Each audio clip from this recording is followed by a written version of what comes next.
Now, the next item of business is consideration of Business Motion 24452 in the name of Graham Day on behalf of the Bureau, setting out changes to this week's business. Could I call on the Minister to move the motion? Move, Presiding Officer. Thank you very much. No member has indicated they wish to speak on the motion. Therefore, the question is that motion 24452 be agreed. Are we all agreed? Yes. We are agreed.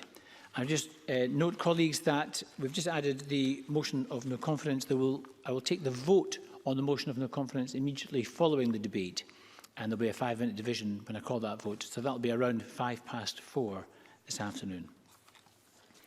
Now, the next item is a statement from the First Minister, Nicola Sturgeon, on COVID-19, reflections and next steps. I would encourage all members who wish to contribute to press their request to speak buttons, and I call on the First Minister, Nicola Sturgeon. Presiding Officer, this will be my final full parliamentary statement on COVID before Parliament rises for the election. And of course, as Richard Holloway has just noted in his thoughtful and moving remarks, today marks exactly 1 year since the country first entered lockdown. A year ago today, we all felt scared and uncertain. We did not know exactly what lay ahead or how long it might last. But we did know we had to come together to save lives, and I know I will never be able to adequately express the depths of my gratitude for all the sacrifices that have been made by so many over the past year. Today, I want to reflect on the anxiety, isolation, loss and grief that have marked the past 12 months. But I also want to acknowledge the compassion, solidarity and love that has brought hope and light to these darkest of times. Before I do any of that, though, I will, as usual, give an update on today's figures. The total number of positive cases reported yesterday was 495. That is 3.6% of all the tests carried out and takes the total number of cases now to 214,383. As of this morning, 2,214,672 people had received a first dose of vaccine, and that is almost half of the whole adult population of Scotland. So we are approaching a very important milestone. We remain on course to offer first doses to the 9 priority GCVI groups, which is everyone over 50, all unpaid carers and all adults with particular underlying health conditions by mid-April. I can also report that 341 people are currently in hospital, which is 12 fewer than yesterday, and 28 people are receiving intensive care, which is 5 fewer than yesterday. But I regret to report that in the past 24 hours, a further 7 deaths were registered of patients who first tested positive in the previous 28 days. The total number of deaths under this measurement is now 7,559. Tomorrow, however, National Records of Scotland will publish its weekly update, which uses a wider definition, and that will show that almost 10,000 people in Scotland have now died of COVID. Every single one of those deaths is, of course, a tragedy. Each one has left a gaping hole in the lives of the people who loved them, and yet again today I want to pass on my condolences to all those who are grieving. Yesterday, I met with representatives of families bereaved as a result of COVID, and I want to pay tribute to their strength and resolve. In that discussion, I acknowledged, as I have done before, that the Scottish Government did not get everything right in our response to the pandemic. I don't think any government did.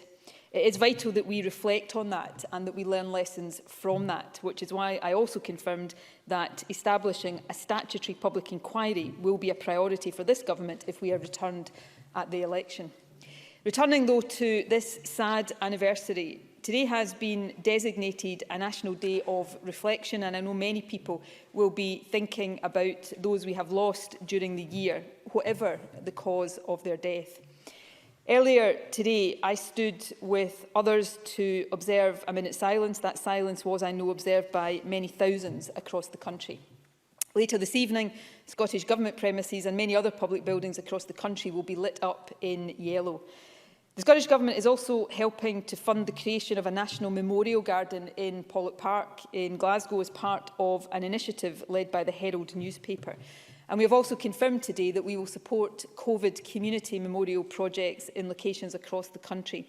Artists from Green Space Scotland will work with community groups, faith groups and those hit hardest by the pandemic to develop projects such as commemorative gardens, memorials and public artworks. These acts of collective remembrance are especially important because one of the cruelest aspects of this pandemic has undoubtedly been its impact on our ability to grieve. It is, of course, a natural human response when someone we love dies to gather together with others to mourn our loss and to celebrate their life. The fact that this shared and important ritual has not been possible has, I know, been an additional source of grief for many during this most difficult of years. So I hope that today's day of reflection and the memorials that communities will plan will help. They are a way in which we can begin to pay those we have lost the tribute that they deserve. Of course, today is also a time to mark the sacrifices that so many people have made over the past 12 months. Many of us, I know, will be thinking especially today about our health and care workers.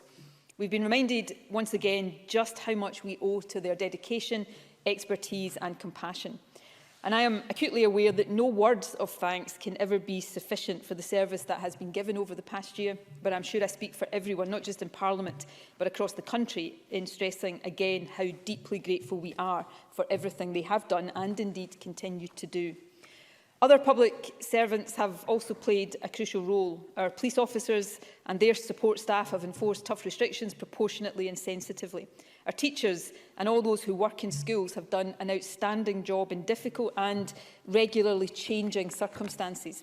Other local authority staff too have provided vital help and support to those who most need it.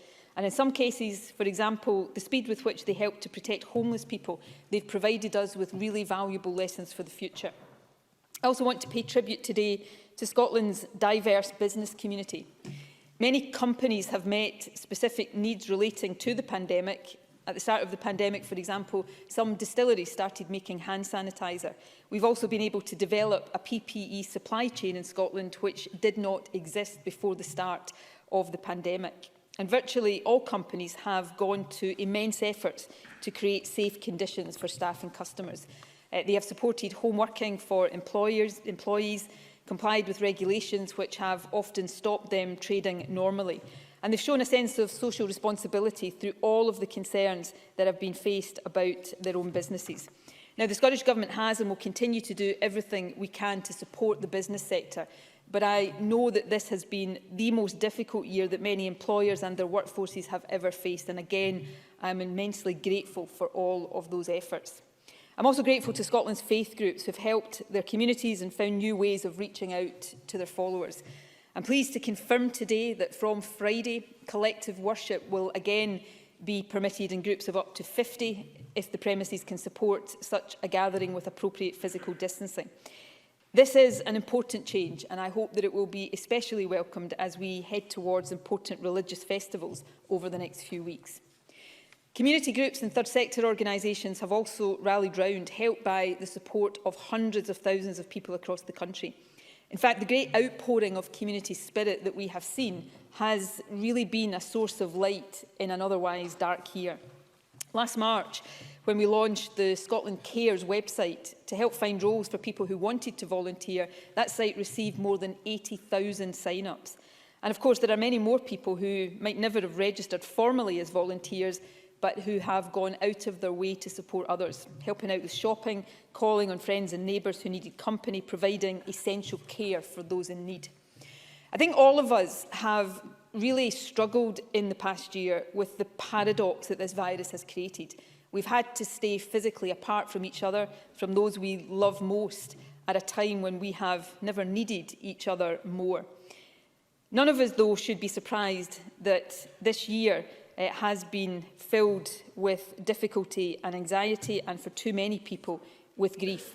But I think we can and should also take some heart from the extent to which it has also been filled with compassion and love. And that is true also of one of the most important ways in which we have all tried to look after each other.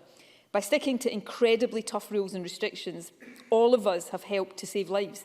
We have helped to keep this virus under control. And we've helped to create the situation we are now in, where we can start to plan our route out of lockdown.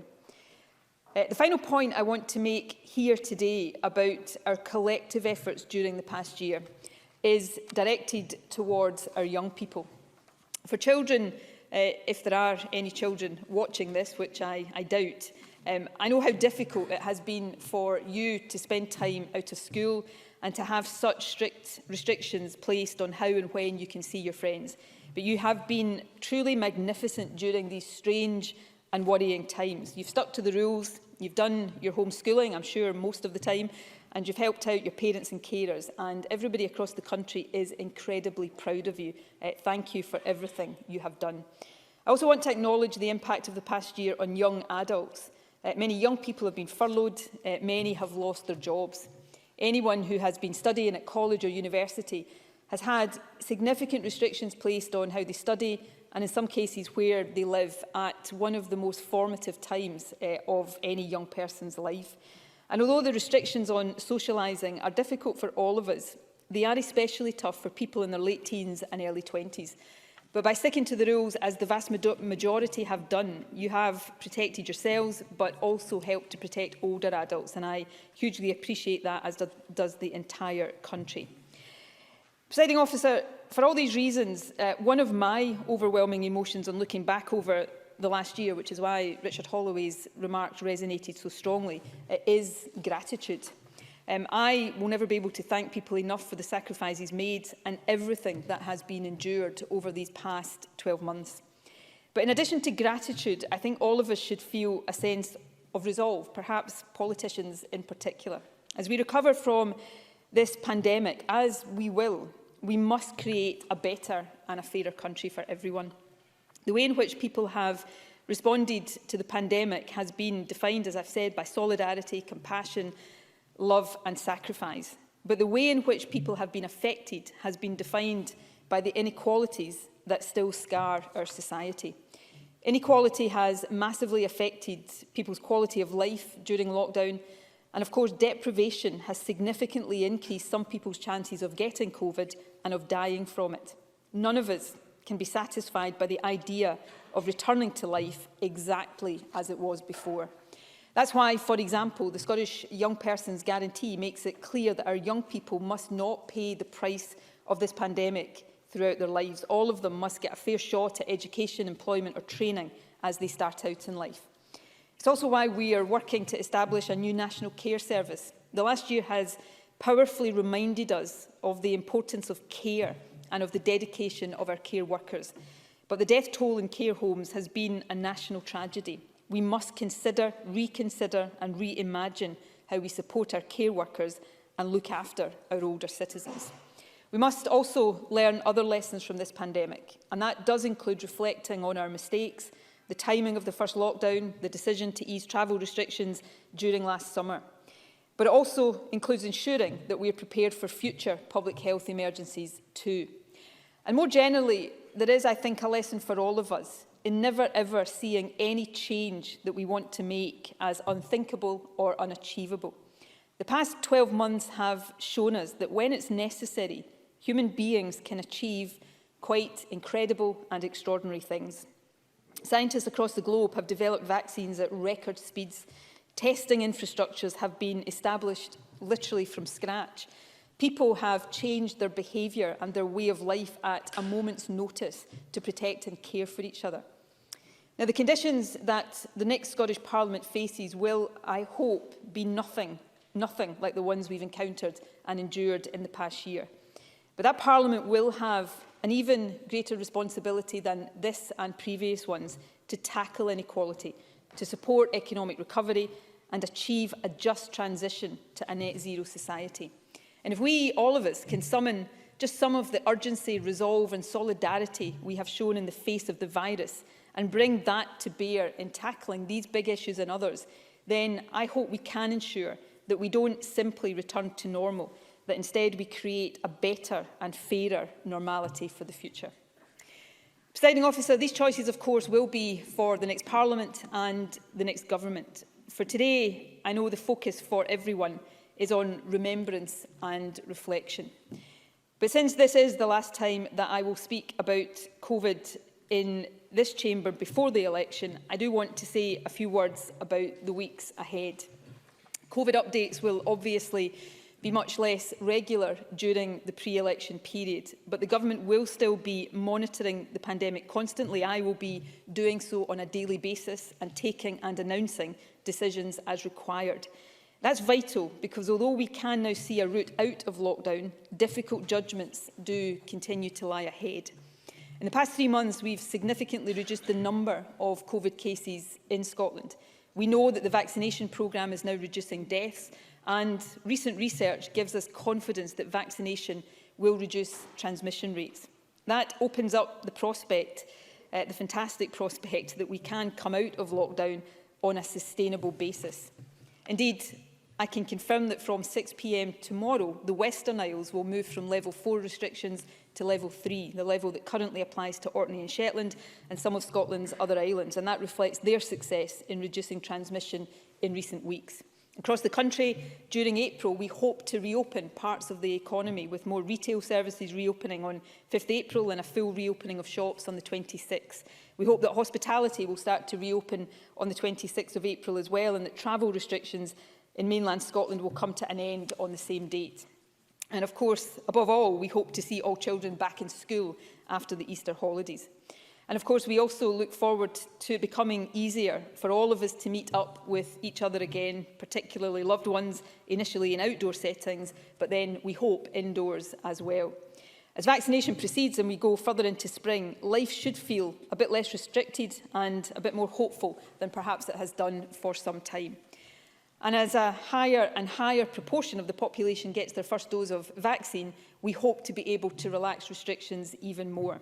As I indicated last week, we have real hope that later on this year that gigs can be allowed again, nightclubs can reopen, social gatherings can be permitted, and family reunions can take place so that we can all enjoy simple pleasures such as hugging our loved ones, pleasures that I'm sure none of us will ever take quite as much for granted again. But although that point may be in sight, that end is not quite here yet. At the moment, hundreds of people are still getting this virus every day in Scotland. It is still highly infectious and it is still dangerous, including to many younger people. And of course, many countries across Europe appear now to be on the brink of a third wave. All of that should remind us of the need to be careful and cautious. As we emerge from lockdown, we must do so steadily and surely, and in a way that does not allow the virus to run out of control. And we must keep in place other measures, for example, travel restrictions, for as long as they are needed. To lift restrictions in the future, we still need to keep suppressing the virus now. So please, to everyone across the country, continue to stay within the rules for your own safety and the safety of everyone else. Stay at home for now, except for specific essential purposes. Please do not meet people from other households indoors. And remember to follow the facts advice when you are out and about. By doing this over the past 12 months, all of us have helped each other get through what has been, I think, for all of us, certainly for the majority of us, the most difficult, challenging and exhausting year of our lives.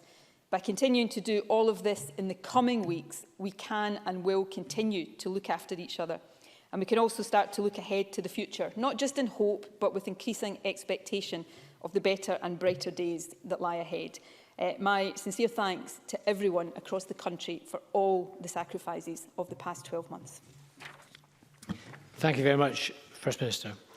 We're going to move to questions. Ruth Davison. Presiding Officer, I was proud to join you and the other party leaders for the day of reflection and the minute's silence at noon today, as we remembered all those who've lost their life to COVID. But I was struck beforehand to read of a man who wanted his son remembered today too. Ross McCarthy was 31 when he took his own life during the restrictions, and his family are raising money for the CAM charity. Today of all days, we remember that COVID, yes, has taken many lives, far too many lives, but it has also taken a huge toll even on those who have not contracted the condition. And I echo the words of Dr. Richard Holloway in his gratitude to all those doctors and nurses and bin collectors and shop workers who've kept us going over the past year. Presiding Officer, we support the continuing efforts of the vaccination teams across the country, and 2.2 million first doses is a real achievement. However, a newspaper report today revealed that last week 1 in 7 vaccine appointments were missed because of delays in delivering the letters. The delay impacted around 60,000 people, and for that reason, the central vaccine target was missed. A Scottish Government spokesman said that this issue was later resolved, and they added that they were still establishing whether it was a localised issue or more widespread. We are pleased to note that the vaccine rollout is still powering ahead. But can I ask the First Minister to clarify whether the issue was localised or whether it was countrywide. For those people who missed appointments, have they been contacted again, and when can they expect a new date for their JAG? And if anybody is understandably worried that they've missed their chance, where can they go for information and reassurance? First Minister. Well, can I say, first of all, as I have done already today, that I think not only of those who lost their lives to COVID over the past year and to their grieving families, but to everyone whose lives have been lost over the past year and those who are missing them and grieving them. This last year and all of the difficulties and challenges that it has thrown up has affected people in a whole multitude of ways, and it is important that we reflect on that today and remember all of that. The vaccination programme is progressing extremely well. If I cast my mind back to the turn of this year, I was optimistic about the speed and the scale of the rollout of vaccination, but I would, I think, have been sceptical if you had told me then that we would have reached quite so many people as we have now. So I want to put on record today my thanks to everybody in the central team, but all of the vaccinators and teams across the country who are responsible for that success. When we implement a programme of this scale and at this speed, it is inevitable, unfortunately, that there will be glitches and things that do not go as well as we want, and that is true of the scheduling, printing and posting of letters associated with the programme. We are aware of issues with the delivery of appointment letters in the early part of last week. We are still trying with National Services Scotland and Royal Mail to understand all of the detail of that, but I have been given an assurance that the issue has been resolved. I want to apologise to anybody affected. There were around 60,000 appointments last week that were not attended. We are closely monitoring day-to-day uptake versus projections and trying to make sure that we understand the reasons why people may not be attending for appointment. Undoubtedly, last week that would have been partly down to the issue with letters, but there will also be other issues. We, for example, were concerned last week, although I think those concerns have not materialised, about the publicity around the AstraZeneca vaccine and the impact that might have. And we're working on these issues all of the time to make sure people are coming forward for appointments and are being supported to do so. In terms of rebooking, the process to rebook any appointments that weren't attended last week is underway, and that will be done as quickly as possible. And of course, people are able to telephone the helpline on 0800 030 8013 if they have any issues that they wish advice or support on. Thank you. And I'll Sarwar to be followed by Willie Rennie. Presiding Officer, a year since Scotland went into the first lockdown, almost 10,000 of our fellow Scots have lost their lives, and my thoughts are with all their families. This past year has been tough for us all. We've been distant from loved ones, unable to share good moments, but hardest of all, unable to grieve together. We are all indebted to those heroes on the front line who have helped save lives and those who kept our country running. There is finally some hope, and we will get through this. Can I share the comments made by both Ruth Davidson and the First Minister to send gratitude to all our citizens across the country for their sacrifices? We can't return back to normal after this pandemic. I hope we are all united on that. While there is optimism and hope again, there is a creeping rise in cases in some parts of Scotland, and we must avoid a potential third wave. Our Test and Protect system will be absolutely crucial to that. So does the First Minister have confidence that Test and Protect finally is robust enough to avoid another lockdown? First Minister. Test and Protect is robust and has been robust since it was established, and Test and Protect has played a vital role in trying to break chains of transmission, minimise the spread of the virus, and undoubtedly will have helped to save a large number of people from contracting the virus, and as part of that will have saved lives, and I'm grateful to everybody working across that system. Test and Protect is a vital part of our defence and our response, but as I have said all along, it is not our first line of defence against the virus. The first line of defence against the virus is still all of us in the precautions and mitigations that we are being asked to take, and increasingly, of course, the most important line of defence against the virus is the vaccination programme. Test and Protect is there. It does a good job. It will do a good job. We will support it with the resources it needs to operate at the level that is required. But all of us will help Test and Protect if for the time being we continue to abide by all of the rules and restrictions and make sure that we're playing our part, just as everybody has done so well over the past 12 months in keeping the virus under control. This is, above all else, and has been every day of the last 12 months, a collective effort. We all have our part to play, and each one of us must continue to play that part as we steer our way through and hopefully soon out of this. Nobody wants to go backwards, but we should look across Europe right now with concern at what is happening there. Vaccination rates are obviously higher across the UK than in many other European countries, but nevertheless that third wave looks to be starting again, and we cannot be complacent about that here. This is and remains an infectious virus, so we have to be cautious and we have to take all of those precautions. If we continue to do that, I remain, as I said last week, hopeful that we might be on that final straight back to normality. But the worst thing we could do is entertain any complacency about that, and I hope and expect that nobody will do so. Thank you. Willie Rennie to be followed by Alison Johnson. It was the little things, the things we took for granted, that I think we now miss most. Hugging your mum, walking in the mountains, coffee mornings, and my wife's Zumba class.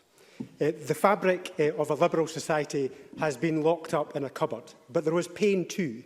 The long-awaited hip operation or the cancer not detected until it's too late. The freedom provided by our National Health Service has been rolled back, and the tragedy of thousands of people no longer in our lives. Something good must come from these dark days. Social care workers have been undervalued for years, but they did not waver when we needed them most. Does the First Minister agree with me that it is time to pay our social care workers the wages they deserve? First Minister.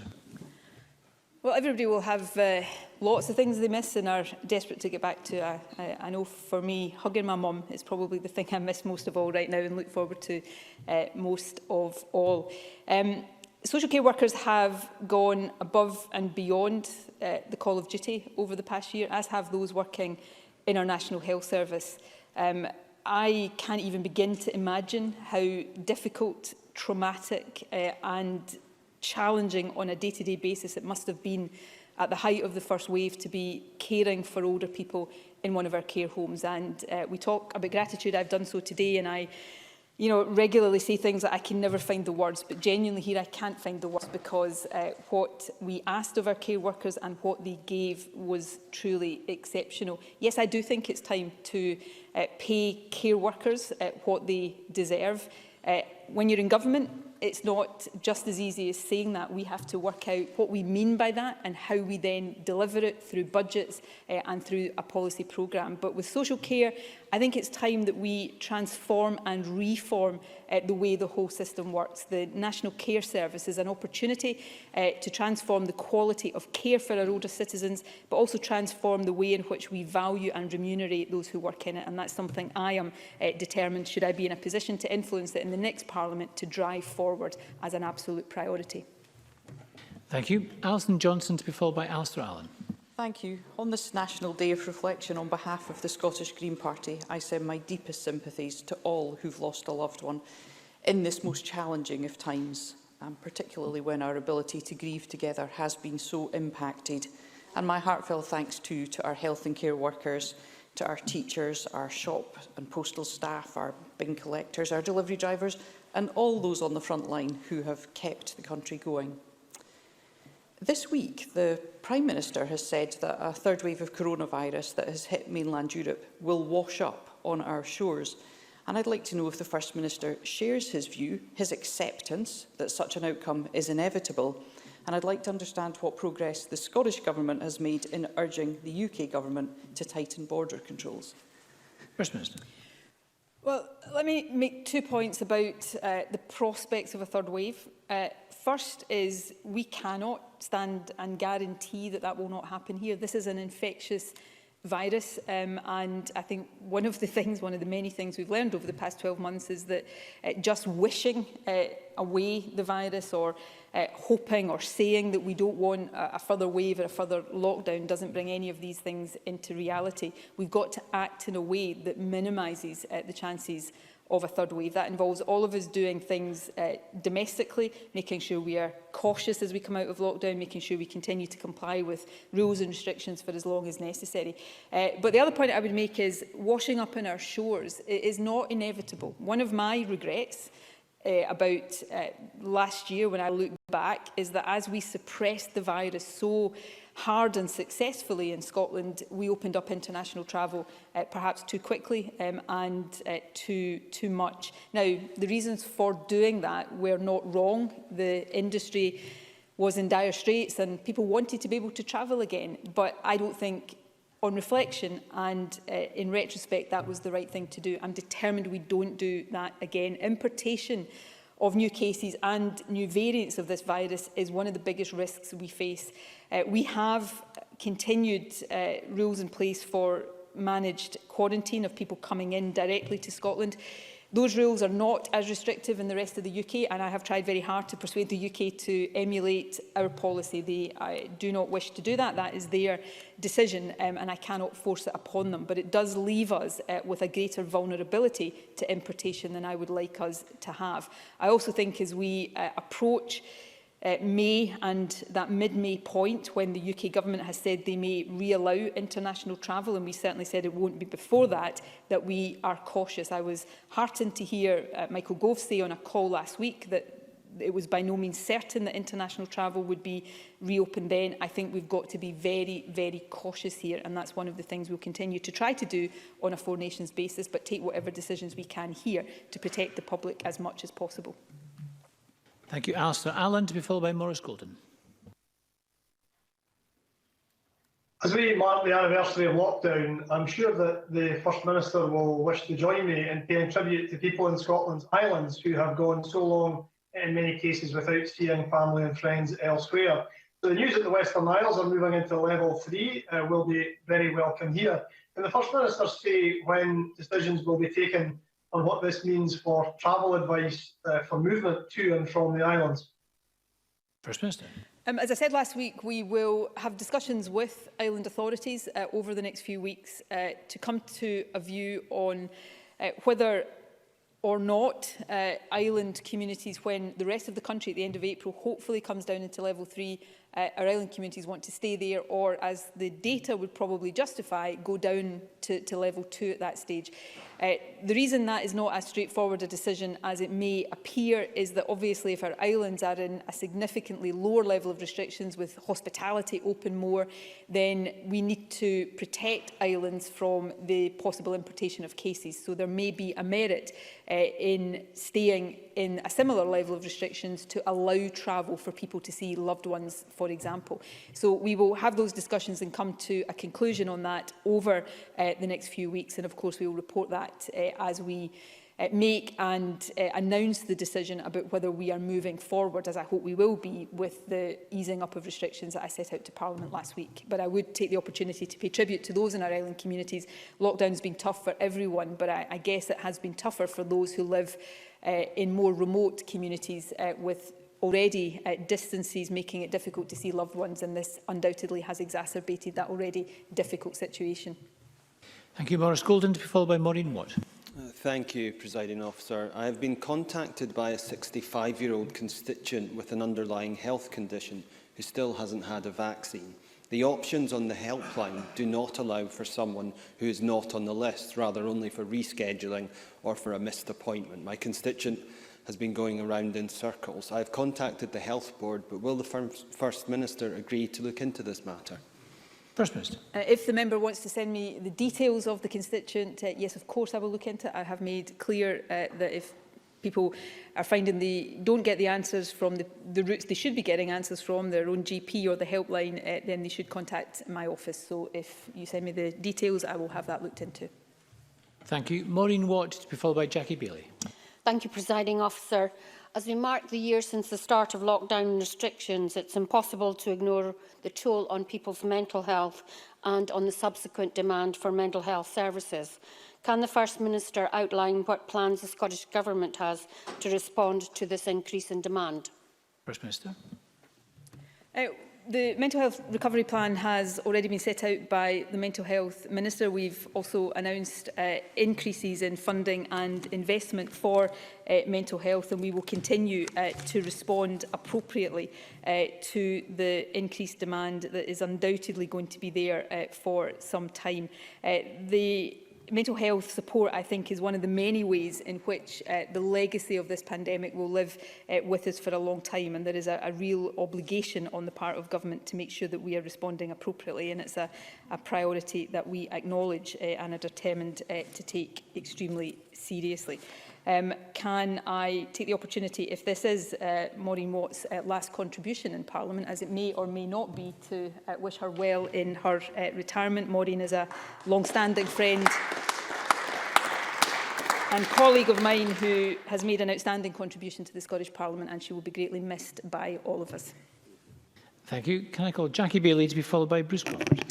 Businesses in my community have struggled during the pandemic, and they've been grateful for rates relief. Many of us across the chamber asked for and welcomed the extension of relief for 21-22. But I'm told that businesses have until the 31st of March to apply, or the relief may well be lost in the new year. The window to apply is effectively 1 week. Will the First Minister recognise that this is too short a time frame and allow some flexibility in the application period by at least a month so businesses do not lose out? First Minister.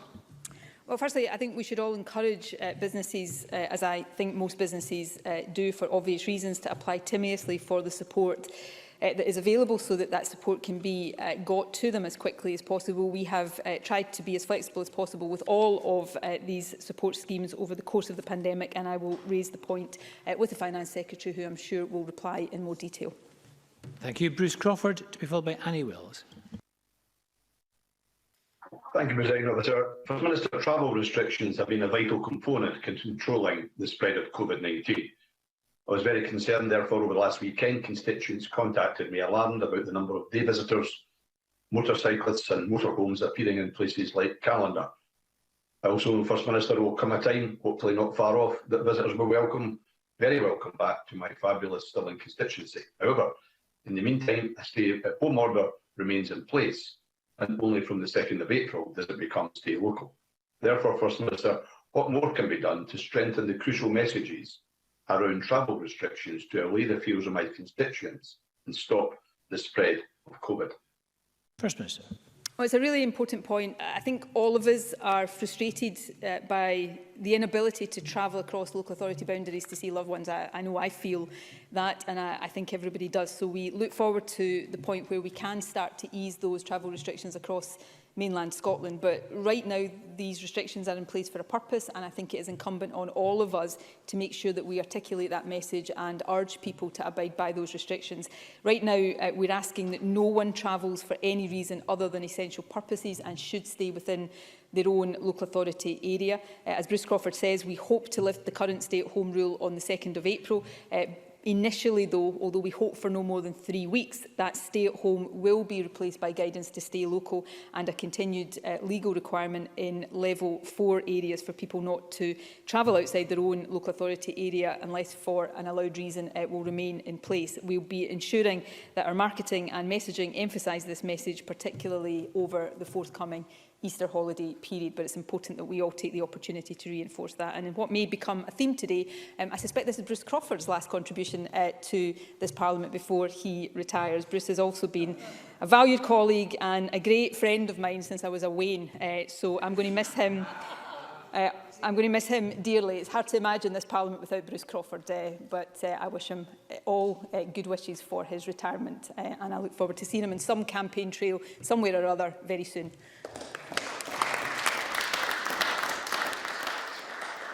Thank you. Can I call Annie Wells to be followed by Annabel Ewing? Annie Wells. Thank you, Presiding Officer. On this day of reflection, 1 year on since the first lockdown, I'd like to join others in remembering all of those who have lost loved ones to COVID-19. First Minister, I've been in contact with a concerned constituent who has informed me that they and their spouse, despite being over 65, have not yet received an appointment for their first dose of the vaccine. And after contacting NHS Inform, they were told they weren't on the central register and so they weren't invited for an appointment.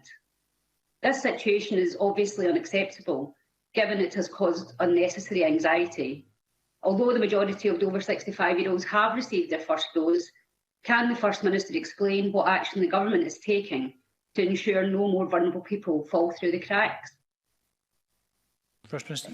Nobody is going to fall through the cracks. And, I would ask Annie Wells, to recognise that people are working really hard and delivering exceptional success in this vaccination programme. If people are waiting for appointments, it's not deliberate. It's not because people have wanted them to fall through the cracks. Some of the cases that have been sent to me directly, and this is not an attempt to say it's anybody's fault, but it has often been administrative problems, that maybe somebody has recently changed GP and the address hasn't been updated and there's an explanation. And when we are made aware of these cases, we take the necessary steps to fix them. And that will be the case. Nobody is going to be left behind in this vaccination programme. So again, I would say to people across the country who believe they should have had their vaccination appointment, who haven't yet had it, call the helpline, call your own GP. In extremis, if you're not getting the answers you want, contact my office and we will try to resolve that. And to MSPs across the chamber, particularly given that Parliament is shortly going to rise for the election, contact the Government if these issues are being raised and we will do everything to resolve them as quickly as possible. Thank you. Annabel Ewing, to be followed by Alec Rowley. Thank you, Presiding Officer. Many of my Cowdenbeath constituents and indeed people across Scotland have relied on the First Minister leading us through the coronavirus pandemic and are very grateful to her for her unstinting work 7 days a week, week in, week out, for over 12 months now.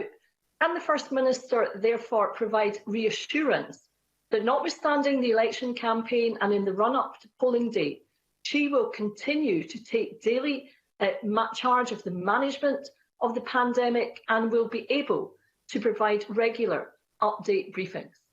First Minister.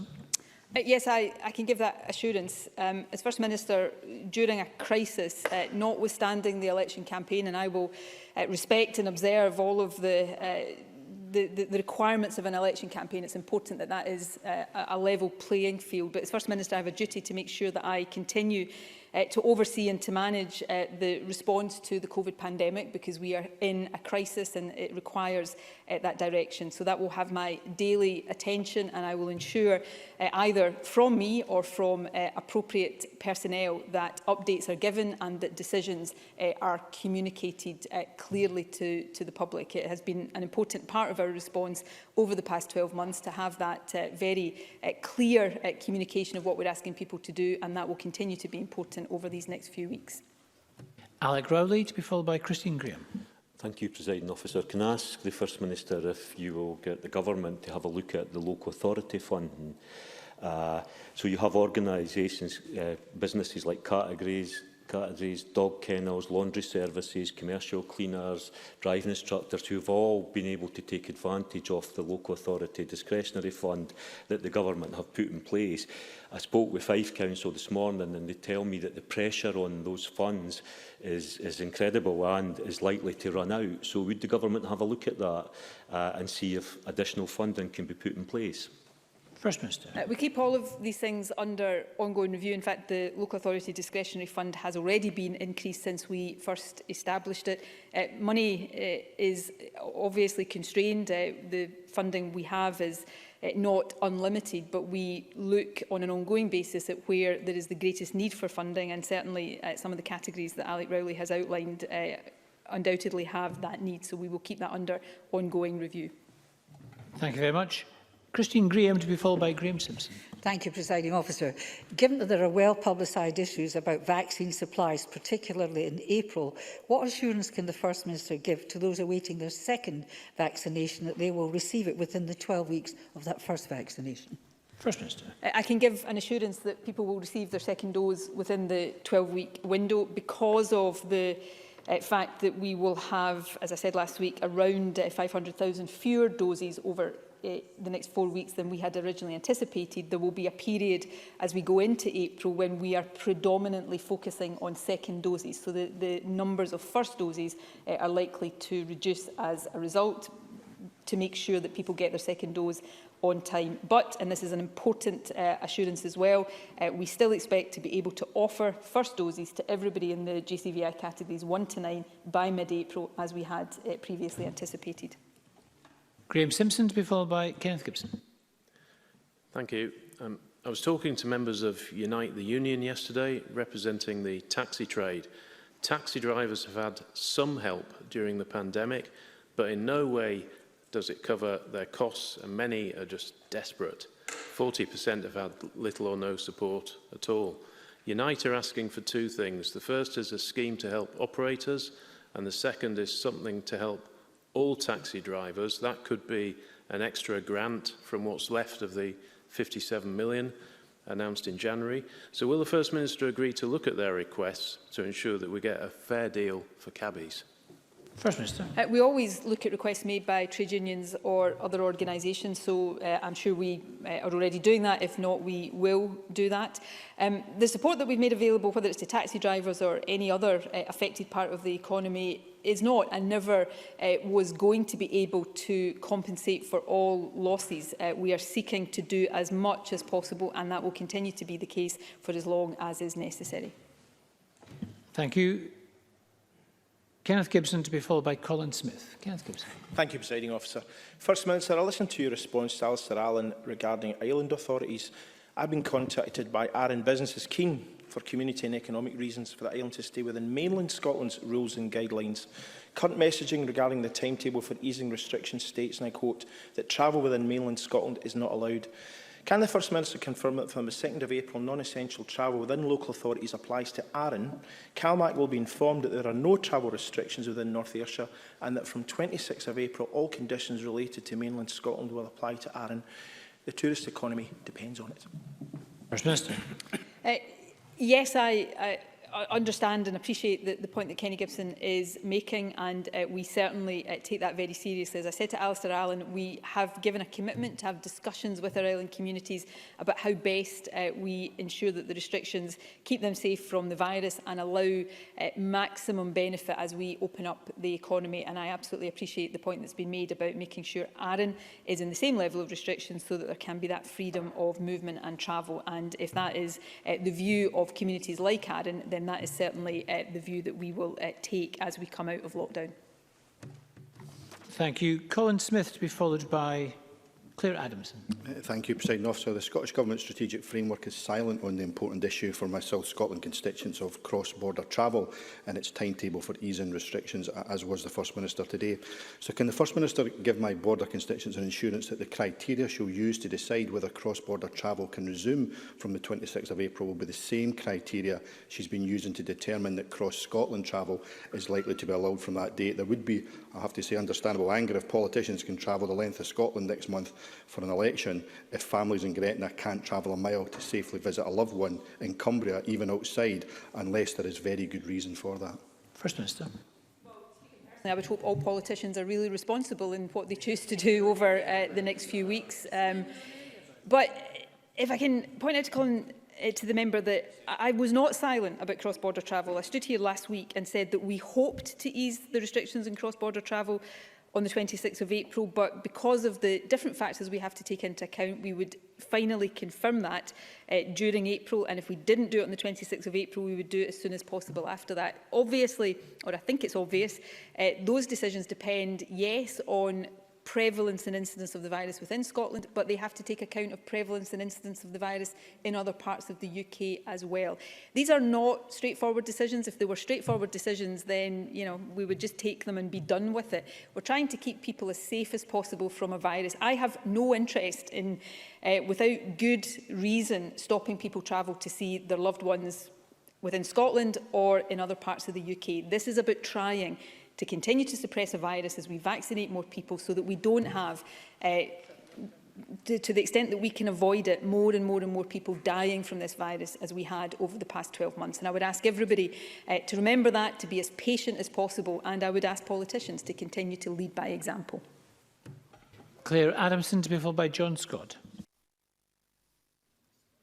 Thank you, Presiding Officer. Many of my constituents in Motherwell and Wishaw will be carrying out vital roles as unpaid carers in supporting vulnerable friends, neighbours and family members.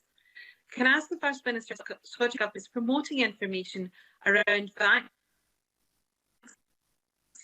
for unpaid carers so that people who may not have realised they are eligible are encouraged to come forward, and also those who may not have identified as unpaid out, as they may also be eligible to come forward for vaccine. First Minister, did you get enough of that to answer? Do you want me to ask? We will soon see whether I got enough of it to answer when we determine whether the answer bears any relationship to the question. I think Claire Adamson was asking about unpaid carers and their access to vaccination and what we're doing to try to promote take-up. We launched on, I think, the 15th of March, the system for unpaid carers to register to receive the vaccine, and we're currently running a national marketing campaign, mainly via digital channels, press and radio, to make sure unpaid carers are aware of that and what they need to do.